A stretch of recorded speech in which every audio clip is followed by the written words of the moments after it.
أشهد أن لا إله إلا الله.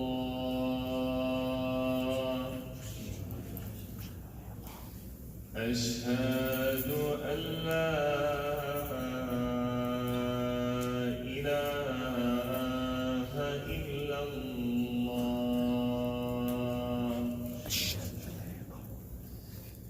أشهد أن محمدًا رسول الله.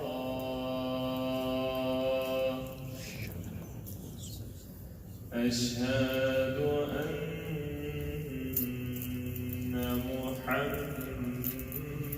محمدًا رسول الله.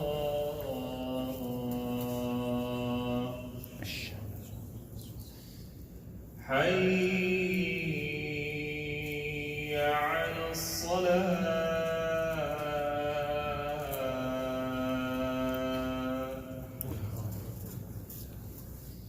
حي على الصلاة.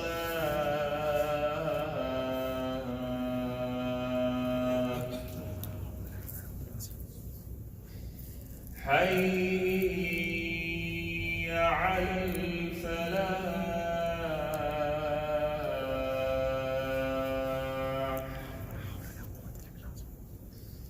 حي على الفلاح.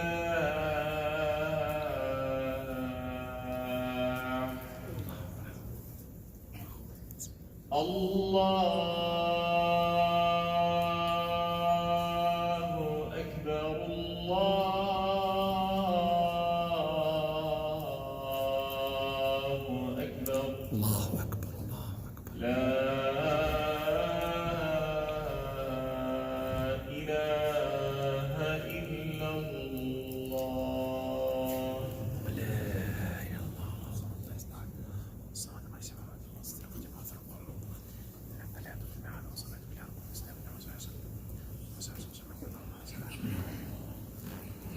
إن الحمد لله تعالى نحمده ونستعينه ونستهديه ونعوذ بالله من شرور أنفسنا ومن سيئات أعمالنا، إنه من يهده الله فلا مضل له ومن يضلل فلا هادي له، وأشهد أن لا إله إلا الله وحده لا شريك له، وأشهد أن محمدا عبده ورسوله. اللهم صل على محمد وعلى آل محمد كما صليت على إبراهيم وعلى آل إبراهيم، وبارك على محمد وعلى آل محمد كما باركت على إبراهيم وعلى آل إبراهيم في العالمين إنك حميد مجيد. يا أيها الذين آمنوا اتقوا الله وقولوا قولا سديدا يصلح لكم أعمالكم ويغفر لكم ذنوبكم، ومن يطع الله ورسوله فقد فاز فوزا عظيما. ثم أما بعد.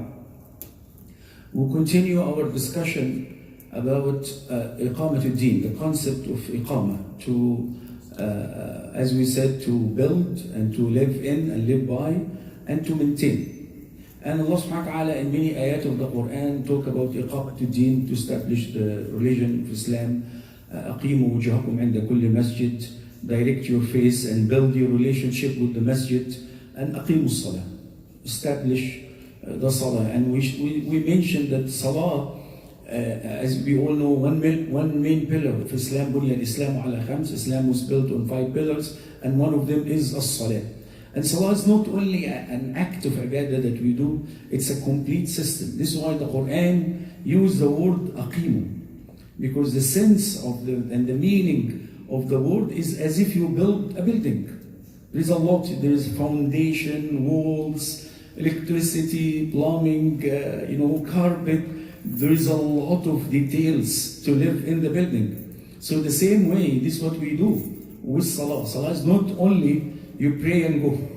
You come for half an hour,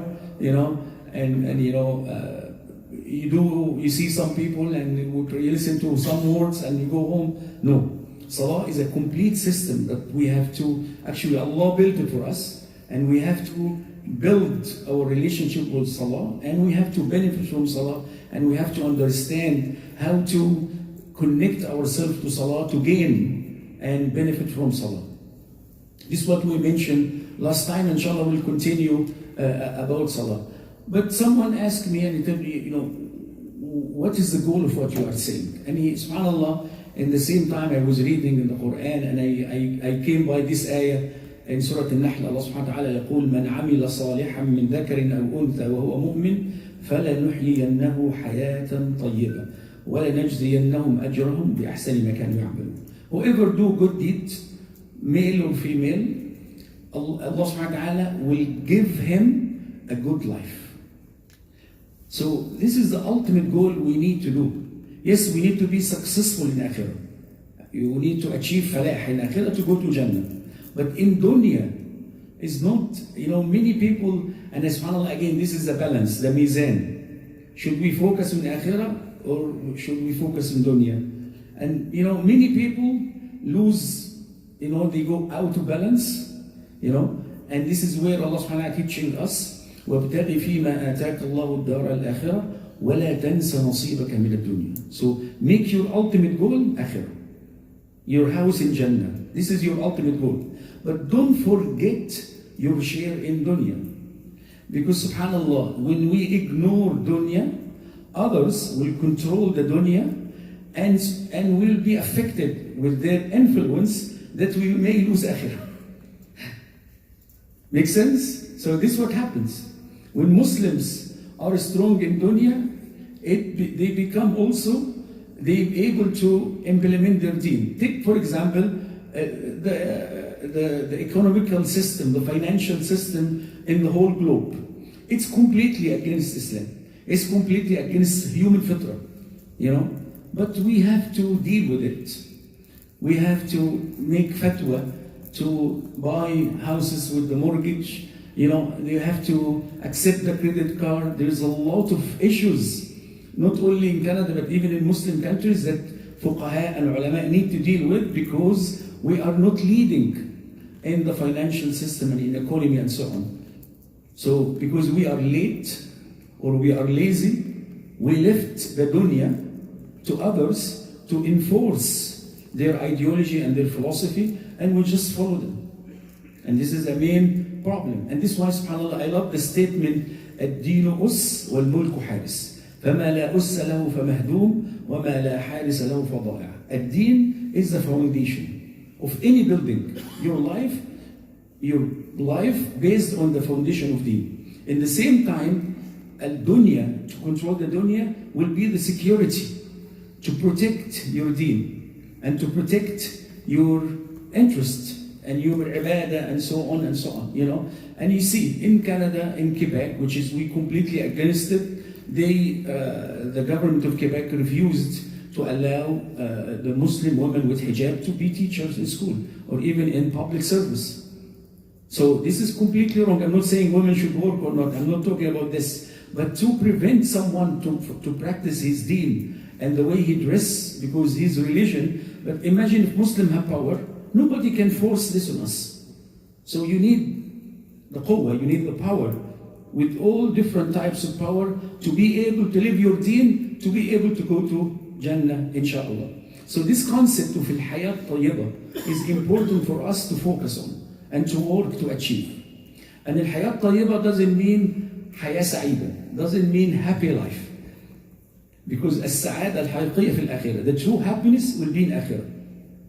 In dunya, there is a relative happiness, but the absolute happiness will be in akhirah, inshallah. And you see the context of the Quran when Allah subhanahu wa ta'ala يقول فَمِنْهُمْ شَقِيٌّ وَسَعِيدٌ. Among them will be like a miserable one and a happy one. This is in akhirah, inshallah.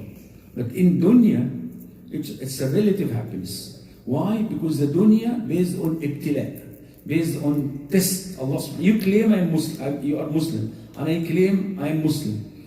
So Allah subhanahu wa ta'ala will test us. And the test will come with difficult time to prove to Allah subhanahu wa ta'ala. Allah knows والله يعلم وأنتم لا تعلمون. Allah knows and we don't know. But to prove for us that we deserve to be in Jannah, inshallah. So Allah subhanahu wa ta'ala put two conditions for al-haya al-tayyibah, which is al-iman wal-amal al-salih.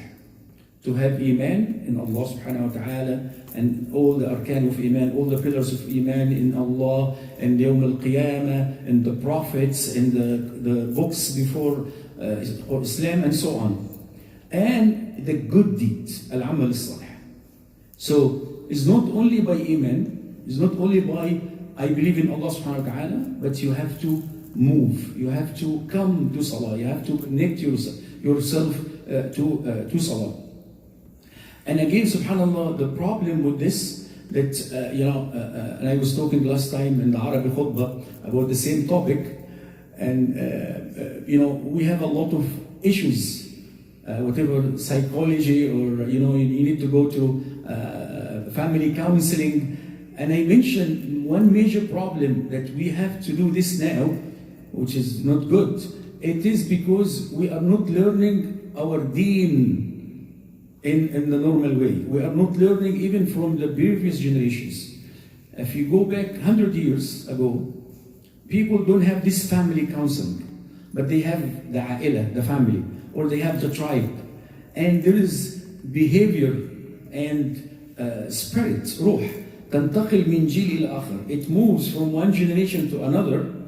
Good habits, good attitude, good values. And I remember when we were kids, they say, if a woman insulted you on the road, don't reply back to her. You should, because she's a woman, nobody should fight with a woman. Nobody should reply to a woman. These little values, when you sit and an elder man comes, you stand up and you offer your seat for him. You don't put your leg on the other leg in front of an elder. The way you talk to someone older than you or your teacher, not the same like you talking to your friends. Now see the kids, they talking to their parents, even they call them with their names. And maybe you'll say this is, but it happens that many kids, they call them, Muhammad. No, don't allow your kids to call you by your name, because this is wrong. Out of birth, they have to show respect. So we didn't go to school, we didn't go to a training or a workshop to teach us how to talk. But the society, the family and the society, the environment around you is fixing you up, is teaching you what to say and what not to say. Even coming to the masjid, the adab for the masjid. I was praying and someone had his phone and his wallet, not in front of him. He put it in his back. But the brother's praying behind you. You're taking a spot from him. But he doesn't pay attention. I'm not saying that the brother is good or bad. I'm not talking about him. But I'm talking about, you think about yourself. When you come to the masjid, you learn how to take care of others. You have to pay attention to others to the limit. You have to smell good, not for you, but for others. Why we have to come, you have to take a shower Yawm al-Jum'ah and to have a nice smell. Not for you, because nobody smells himself. Your nose will get, or your smell sensors will get used to your smell, so you don't smell yourself after a while, few minutes. But actually the people beside you will smell the good smell or bad smell. So salah, by coming to the masjid, you learn indirectly that you take care, you care about others. You pay attention to the feeling of the other. You are part of a community. You are part of the people. And you have to be careful about the people, what hurt them and what is good for them.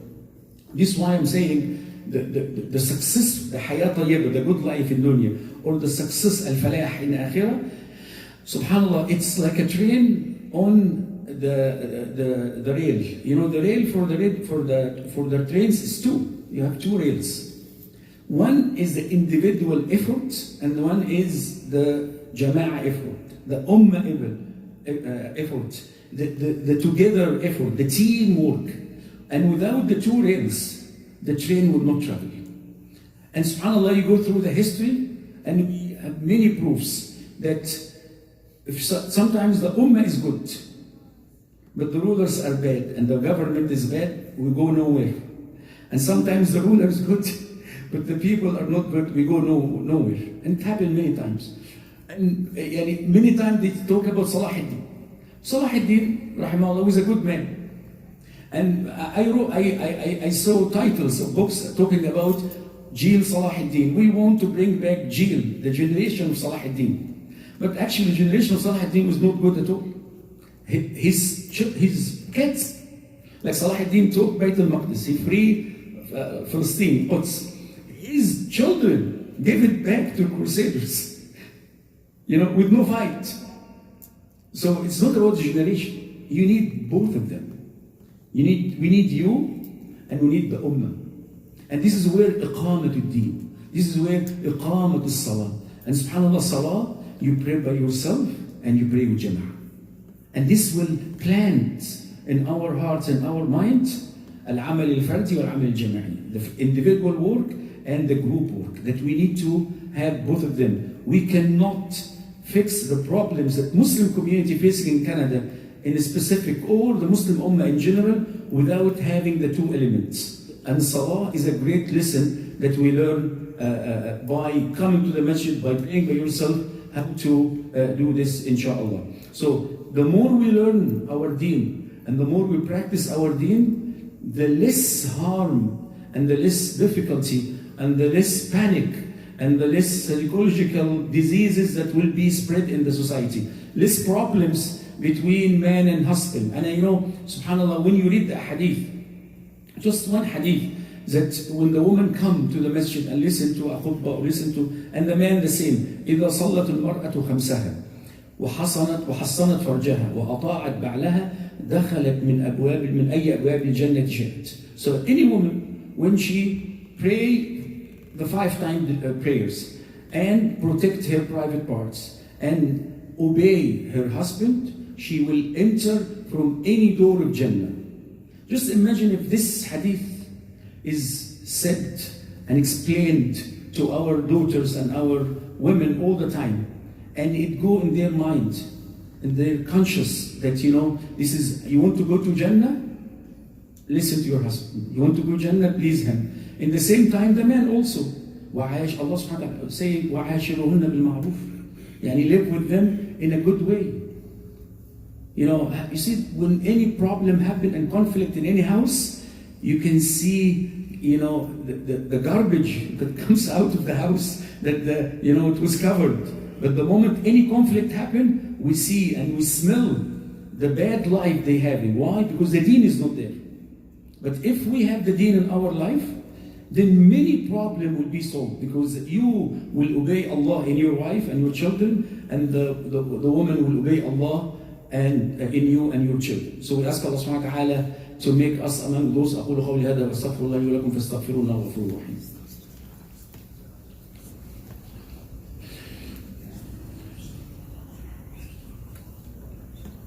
الحمد لله وكفى وسلام على عباده الذين اصطفى واشهد ان لا اله الا الله وحده لا شريك له واشهد ان محمدا عبده ورسوله ثم اما بعد. Just to end this, and I'm sorry if I'm repeating this, but I want these ideas as an example, and I want you to think the same way and build on it. Even think better way. You don't have to think that my way. Salah, there's many actions we do in Salah that change our human behavior, and you can do this with Salah, same exercise, with Siyam, with Hajj, with any ibadah we do. That,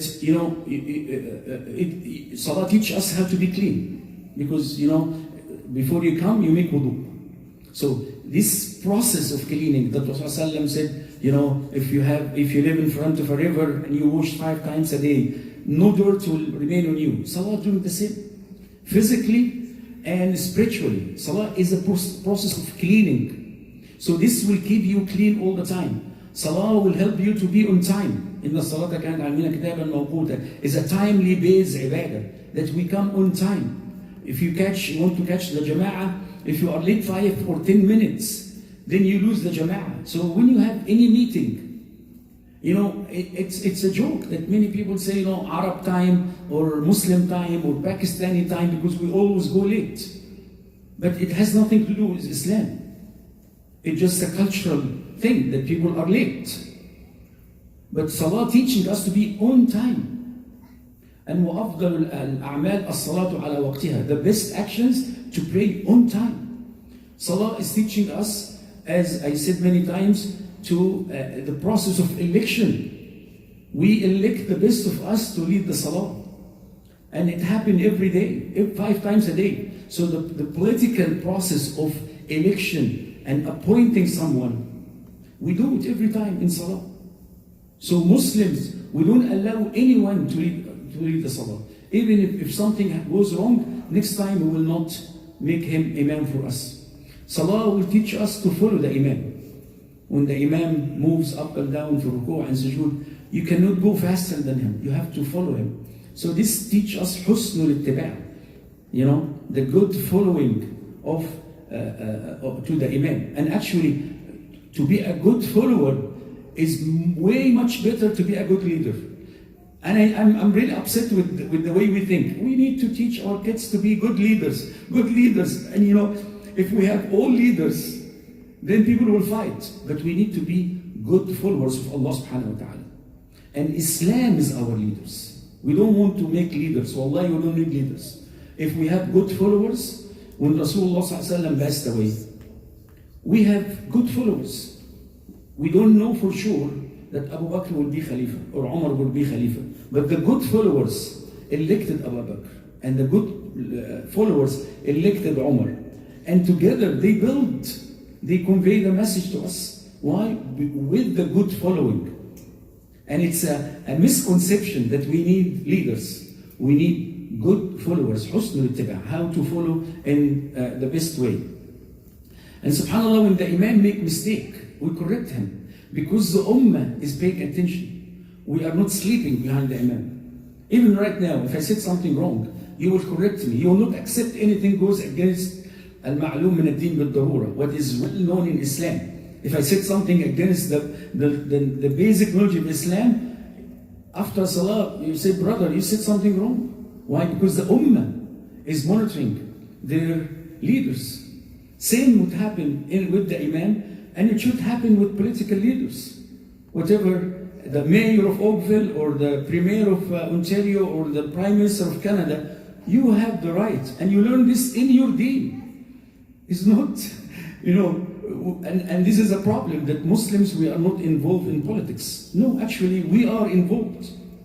And of course, I'm not saying election for liberal or conservative, it's a different story. Maybe you boycott the elections because you don't trust any party, it's a political position. But you have to decide, you have to make the decision, why or why not?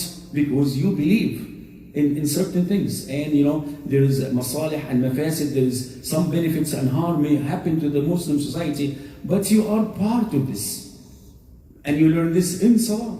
You monitor the Imam. You observe the Imam. The Imam make mistake right away, we correct him. We learn harmony, synchronization. We pray together, we make ruku' together, we make qiyam for ruku' together, and then we make sujood together. This harmony is amazing. That is not only we doing the work together at the same time. And that the hadith, when you say Ameen, we should make Ameen, the wording Ameen, with the Imam. As much as you can, make the sound of Ameen with the sound of the Imam, so it will come with the sound of the Malaika to accept your dua. So all this hadith is not teaching us to work together, but to work together in harmony. And wallahi, I would say, since I was involved in serving Muslim community in Canada, the time that was consumed to solve the personal disputes more than the work needed at the time to serve is Muslims.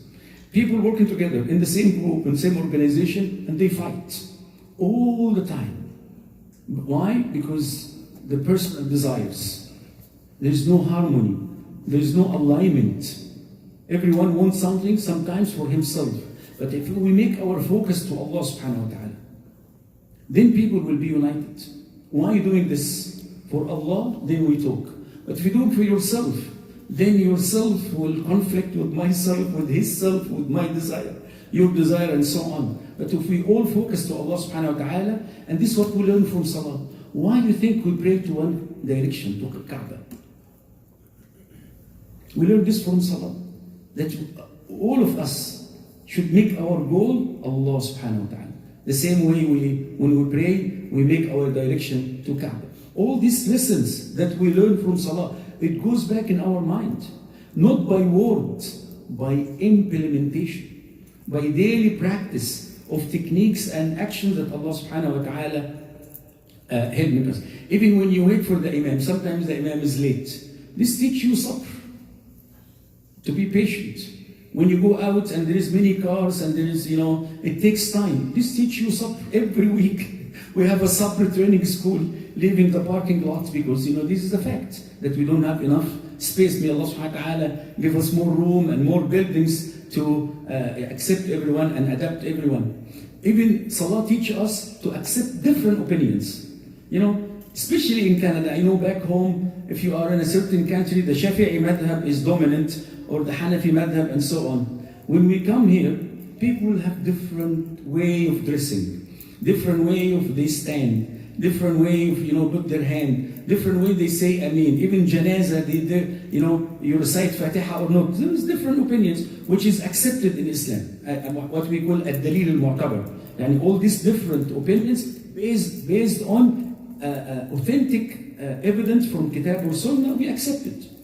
So when you come, especially in Canada, and you see different opinions and different way of implementing their ibadah, you learn to accept the different opinions. You learn this. Problem with some people that they stuck with one way. Even subhanAllah, when sometimes the Imam recite with different qira'ah of Quran. And I remember, I talk about myself when I was young, and I listened to another recitation rather than Hafs. I was shocked. I didn't know that we have different qira'ah. I was a little kid, and I went, Ammo, something wrong. And no said, Ya Habibi, there is something, different qira'at, and so on. Where I learned this, where I learned to accept the difference in opinion in the masjid. But if you don't bring your children to the masjid, if you don't come to the masjid, as they say, people come 5 times a day, some people come once a week, some people will come in Eid only, and sometimes people will come only one in their life when they die. You have to build, again, iqamah. You have to build your connection, your relationship with the masjid, to be able to change yourself, to be able to raise your children and raise your kids in the right way.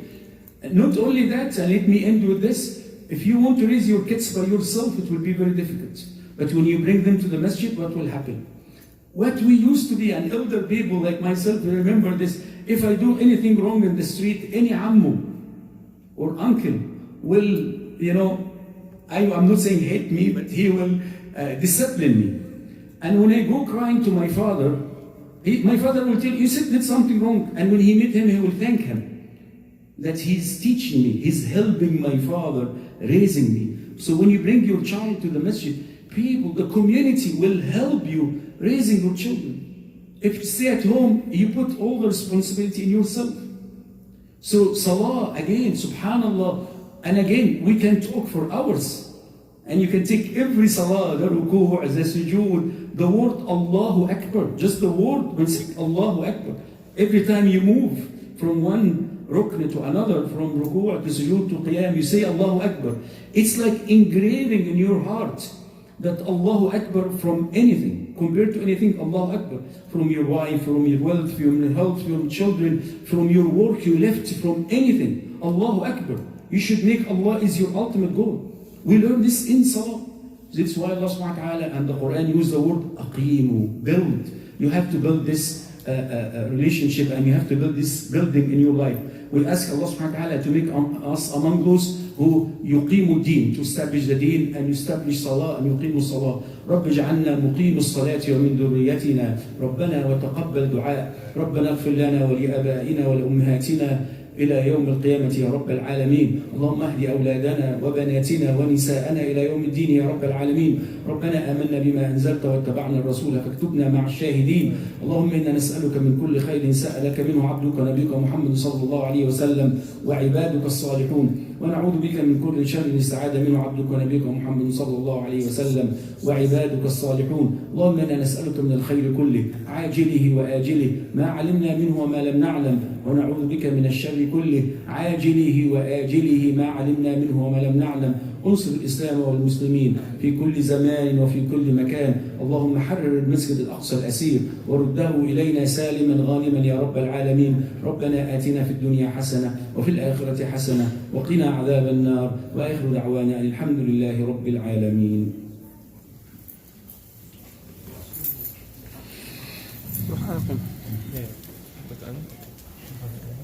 خلاص كده انسى بس خلاص.